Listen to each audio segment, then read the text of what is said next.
Okay, welcome everyone to our Gen Z dialogue today. So I'm your host today. My name is Xunwen, and why we don't have a self-introduction first? My name's Tommy. I've been in China for 12 years, since I was 6 years old. Wow, it's been Such a long time. My main hobbies are playing instruments. So I've been doing piano since I was 5, and recently I've picked up a bit of guitar, and I really like to play guitar. And I come from Italy, and we moved when I was young from Italy to China. My whole family moved, and we've been here for quite some time now, so yeah. Okay, thank you. Hello everyone, my name is Siana and I'm originally from Bulgaria. I'm doing my master's here in Peking University and I've been in China for 2.5 years. Okay. My name is Bao Shujun. I'm a researcher from the International Cooperation Center of NDRC. Great pleasure to be with you today. Okay, today we just need to discuss about some topic of the Generation Z, the sustainability, and about the her power.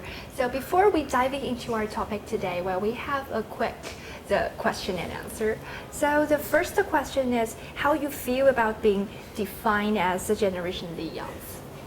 I think that Generation Z, usually us, me being from the Generation Z, we usually are widely associated with a wide use of technology. Yes, internet. It's the first generation that really grew up with like laptops Yes. and like iPads and the phones, and so we're usually stereotyped as us always being on social media and growing up using a phone, which is something that maybe other generations before that didn't have happened to them.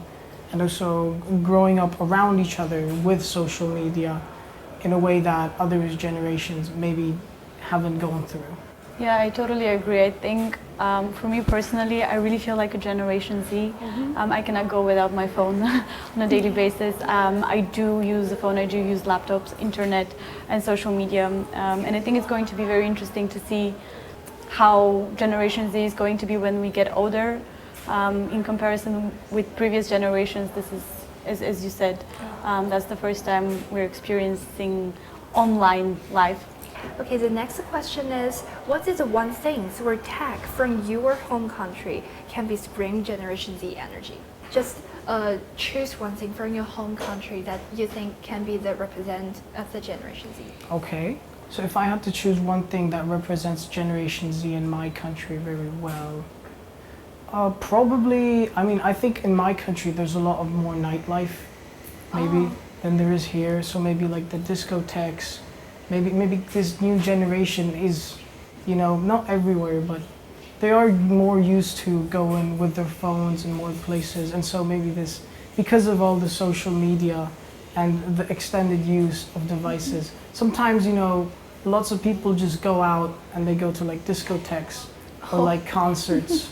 Oh my a lot gosh. more often, right? Yes, so maybe yes, if I had to choose one thing from my country that I seem to associate more with Gen Z would be like, because it's also a young generation.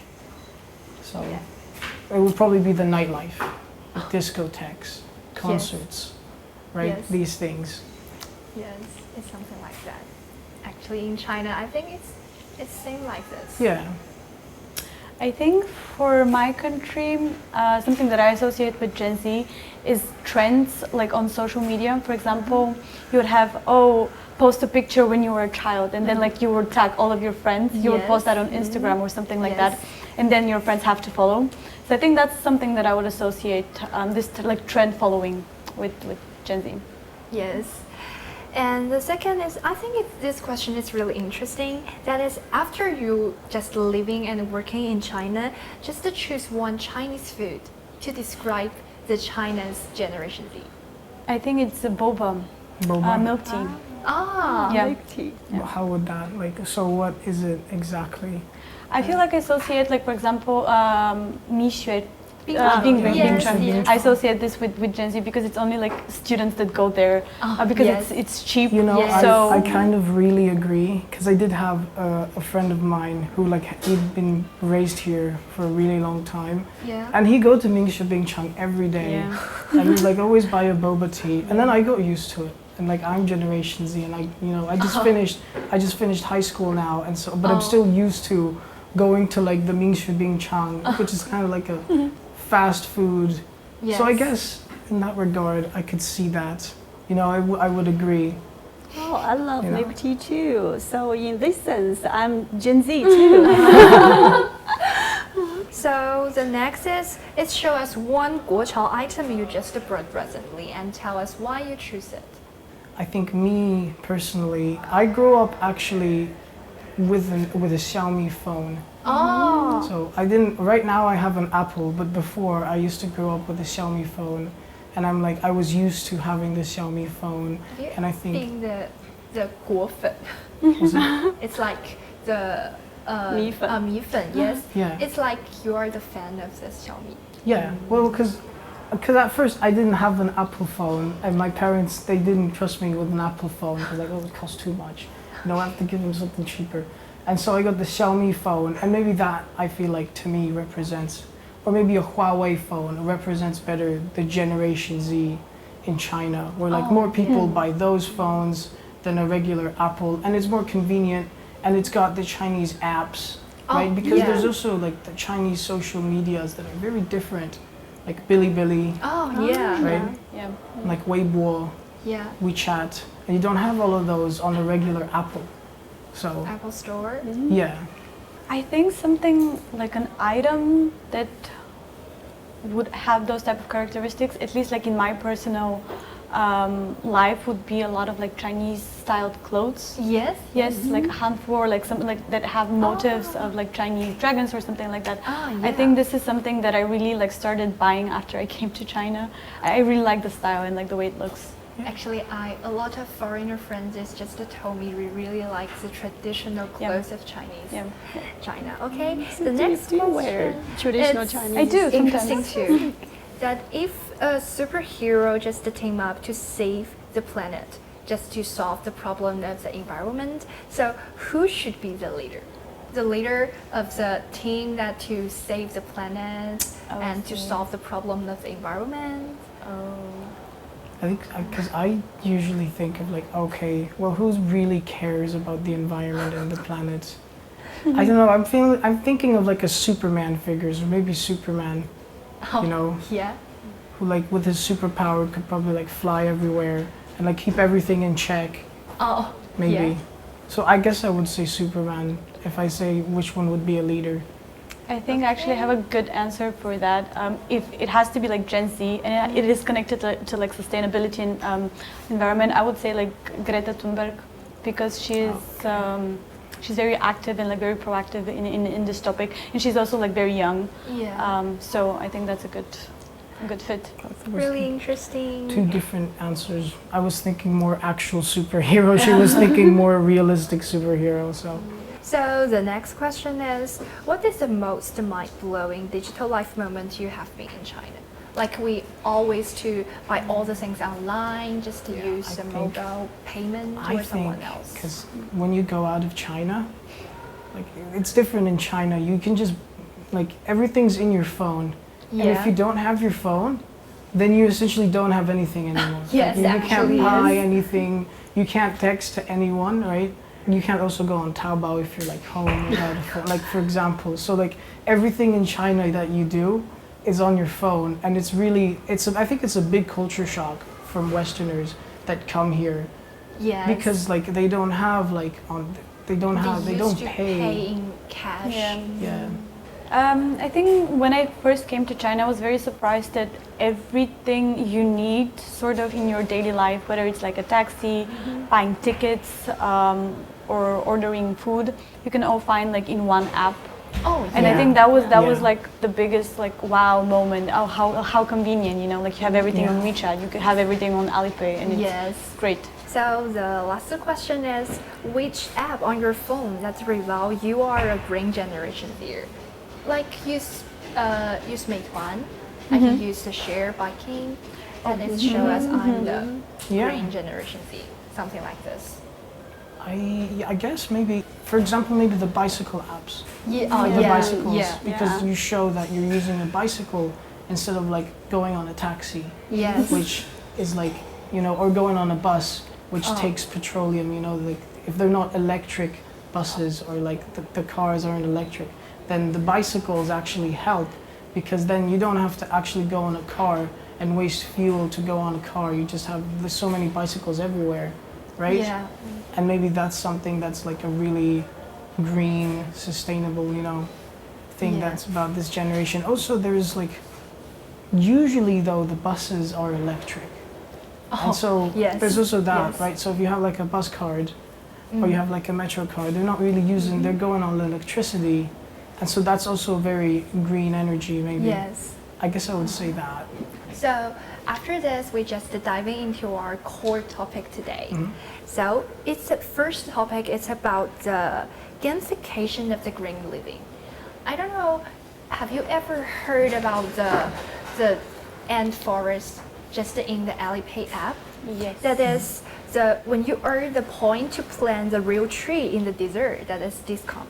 So which incentive actually make the Generation Z stick with the green habits? What do you think about this? I think personally it would be some sort of a reward, whether it's like it is a coupon for an app, something that you yeah. can like kind of monetize, like you can get something out of like being good. Oh yeah. I think this, like for me personally, and I think for like a lot of young people as well, like this would be really nice. You know, oh, Yeah. you help, but you can also get something in return. Oh yeah, Yeah. yes. I think it's really interesting. Like, I use the app like the ant forest, and I just reel to plant a tree in the desert. And Well, what you think about It this? sounds like a win-win situation, you know? You're Yes. helping someone out, and by having you helping someone out, you can also, you know, gain coupons. So I would say I agree with that.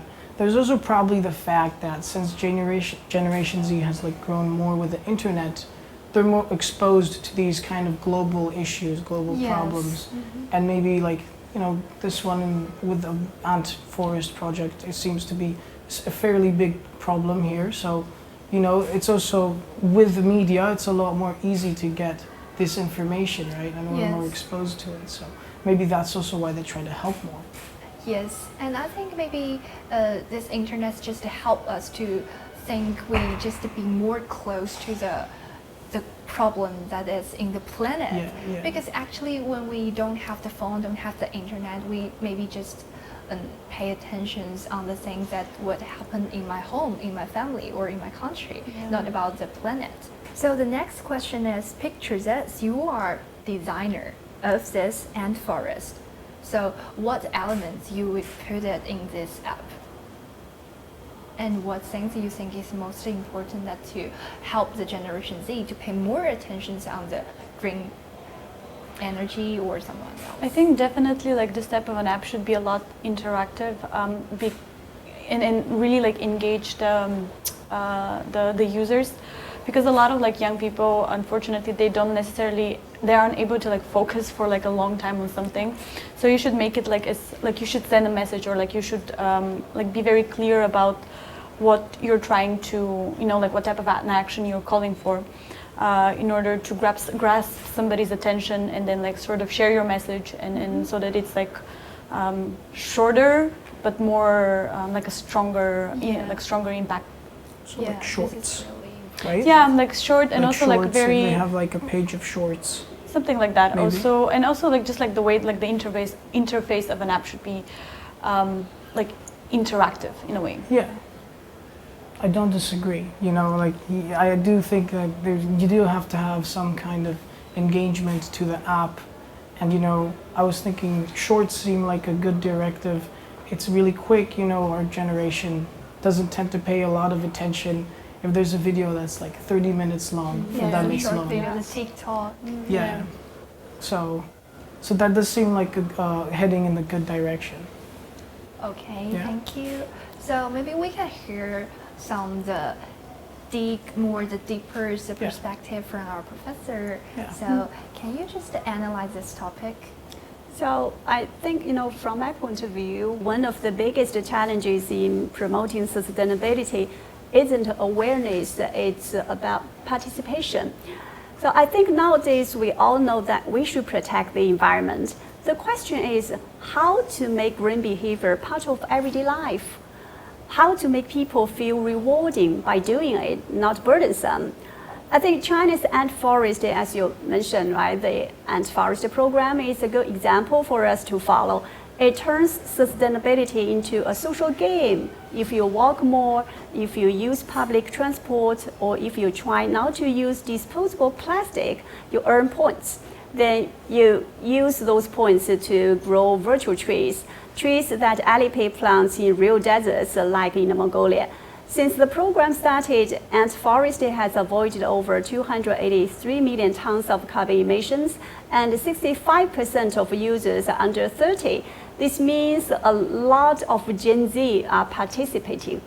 So what makes it work is the emotional design. People don't join because they have to. They join because their friends are doing it because they want to top the leaderboard, or because it feels good to see their tree planted. This kind of emotional sustainability is more worthy to them. So this program is very well designed. It is low cost and high impact. We know that in Germany there are bottle deposit programs, and in the UK there are refund systems. These programs require physical infrastructure, but in the Ant Forest program, you only need a smartphone. This is why the WHO recommends this model for developing regions. It does not require huge capital, and most importantly, it makes green behavior cool. Sustainability doesn't have to feel like a sacrifice. If designed right, it can feel like empowerment, community, and even fun. And that's where China's innovation truly shines, I think. Okay, really thanks. So we just finished this. We go on to another topic. It's about the new energy. It's also about the sustainable development. So in London, some students just complain that the Chinese new energy vehicles just being too expensive. But actually, the young people in country like the Kenya are widely using them. So what is driving this difference? And in your opinion, what is driving this difference? Can the different sign just can influence the new energy the vehicle to be using? I think it really depends, like, why are people using like EVs, right? And how are they using them? For example, in Kenya, if you don't have like another like alternative for that, or if this is the most affordable and the most like the best option, then yes, of course, like you would be more open to using it. But I feel like in Europe, of course, and also like in the Western world, there are a lot of other EV companies. Yeah. So it really like it is a matter of like which one is like the best, the most competitive one. Actually. I think I agree with what she said. You know, there's definitely like if we're looking at places in the Western Hemisphere, there's a lot more competition, right? For example, in Germany, there's BMWs, right? Oh, yeah. And you know, there's also other choices in EVs like Teslas, which isn't like, you know, is also being put forth a lot more in the Western Hemisphere, and it's a lot more subjective there than it is maybe in other places where maybe, you know, there isn't that many options when it comes to these vehicles, right? Like she said with Kenya, it's not maybe as affordable to buy those other options, or maybe it's harder to like import them. And with China, you know, the BYDs right now, they're a lot more easy to export, right? And they're also like really good and affordable electric vehicles. So it seems like the different area will truly to affect the new vehicle to adoptions. Okay, so what is your opinion? When we talk about the green transition, I think most people think about high-tech solar panels or EVs, just as you mentioned, or sleek electric cars in wealthy cities.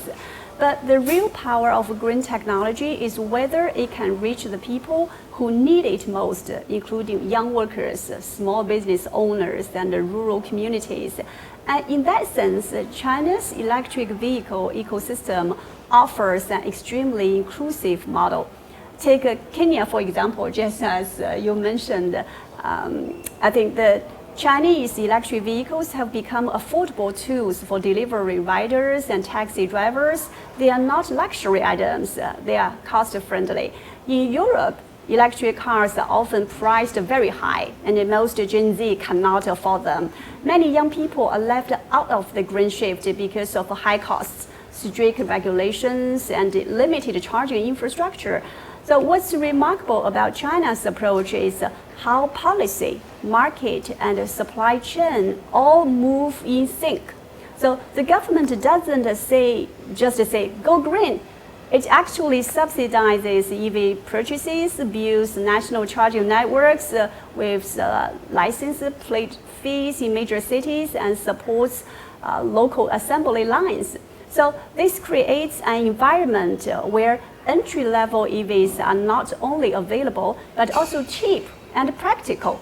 So Chinese youth are open to this shift. Many young people now see EVs not just as a tech upgrade, but as a symbol of self-reliance and sustainability. So in cities like Chengdu and Changsha, I guess you know that two pop cities, right? Electric scooters and compact cars are seen as the norm. So the lesson here isn't just about making great technology, it's more about designing policies that make green tools accessible to more people, even to younger people. That's how sustainability becomes not a privilege, but a platform for upward mobility. And that's the true strength of China's green strategy. It meets people where they are and helps them move forward. Okay, thank you. So let's move to another topic. It's about the her power. That we knew a news just in Yunnan that the women just running the coffee and they have the live stream. So they just put all the profit to build a skill school for the girl. So we just say this interview is really, I think it's really moved to me. So can you share some of her story in your daily life in your home country? Yes, we ladies and women are playing a more important Yes. role. Maybe I'll leave it to you then. Maybe I'll leave it to you first. You are unique in this story. You know, I think I mean, I'm also like, this is very, very important to me, this topic. As a girl, as a young woman, Yes. trying to really make a life in this world. And I think like something that really motivates me is seeing a lot of like young women and like just overall women in political positions back home. I think this is incredibly important for women to have like a role model of people that are actually like well accomplished and are in positions of power. Yeah. And so I'm really happy to say that I think like in my home country, like around 40% of like political positions are occupied by women, and I think this is actually an incredible number. If I Yes. just It's a very like high almost rate. almost like almost half of the A big ratio. Yeah. Yeah, I mean, I totally agree with that too. You know, in my country recently, there was like our prime minister now, Giorgia Meloni, is actually a woman, and you know, she's also been really important right now as she was elected. And I'm really fortunate to live in a country, you know, where like women and men can coexist really well, you know, and there isn't like a cultural divide or like any Yeah. misogyny. That's great. I Yeah. love that. Yeah. You know? Yeah. You really offer a very nice example. Yeah. So just help us to analyze this phenomenon in our society. Yeah, actually in China, we are seeing something remarkable. Rural women in particular, not only participating in economic growth, but leading it and reshaping entire communities in the process. For example, there's a story of a women-led coffee cooperative in Yunnan, just as the anchor mentioned just now. Through live streaming and digital platforms, they earned over 500,000 RMB in profits, and instead of keeping it all, they reinvested 30% into building a skills training school for other local women. this is what sustainable impact looks like when economic empowerment turns into social infrastructure. Another example, in Guizhou, one tea company employs over 1,700 people. 83% of them are women. For many, it's their first stable job. So income isn't just changing lives at the individual level, it's changing expectations about what rural women can do and can be. Meanwhile, in Gansu, another example, women artisans are reviving traditional clothing enamel crafts and blending them with Dunhuang. I don't know, I'm not sure if you know that place. It's a very famous place, right? The Dunhuang designs and selling them globally. Their workshops have trained women for free and paid them for their completed work, while at the same time encouraging them to open their own workshops. So what made this possible is not only individual courage, but also policy support, such as interprovincial programs like Shanghai and Yunnan Cooperation and Tech Access. So platforms like Taobao Live or Douyin, you know that, right? As Gen Z, give rural women opportunities to be directly connected to consumers. So this turns tradition into livelihood and storytelling into strategy. So China empowers women not as beneficiaries of aid, but as people that can change the world. So Gen Z sees this and resonates deeply with it. And when women rise, I think entire communities rise with them together. Okay, really thanks. So at last, maybe I will invite you to use one sentence or the proverb or like the quote to describe the sustainabilities, her powers, maybe the meaning. It's up to you. Maybe use one sentence to show us your feeling or your understanding of this topic. I'm not actually sure. You need to think about it Yes, a little bit. we can have some time to think about it. Need a while. I think for me, I mean, like again, saying as a woman, like her power. I think like my sentence and my opinion on it. It's like this is the future, and that's how it should be. Sort of if I have to conclude on the topic. Yes, I think it's so powerful, that sentence. Yeah. I mean, that she's definitely right about that. And I mean, I think about the sustainability, like as maybe she was talking about here, right? Well, how China has been able to like really attract these EVs to the middle class, you know, in this way that all other, you know, electric vehicle companies have not been able, in such a much more cheap and sustainable way, right? And how they're able to, you know, really help out people who really need these EVs, right? You know, in the West, it's not the same, right? The electric cars as an industry is a lot more like, it costs a lot more, and it's more reserved, you know. In the car industry in general, I think it's more reserved. Okay. So. Okay, thank you. So that is all for today. So thank you all the effort. Thank you. Thank you so much. Thank you. We are Gen Z. We love Gen Z. 我爱 Z 世代。谢谢大家。I just had an amazing interview talking about sustainability and she power. As a Gen Z, I really find she power very interesting, and it's very important for me as a topic. I learned a lot from my fellow interviewees. I think it's important nowadays to give women empowerment. I think that's incredibly important in China as well. Sustainability is also a big topic, especially with Gen Z. And I'm really happy that I was able to participate and learn. I just finished the interview. I think it was a really interesting experience. You know, I've never really had interviews done like this before, and now that I finished, I feel like it was very fun. You know, in a way, I kind of got to know the people on set, and it was really fun to be with them. And we talked about a lot of really interesting and important topics, you know, I think lots of them that have to do with Gen Z, I think I would probably relate to the most.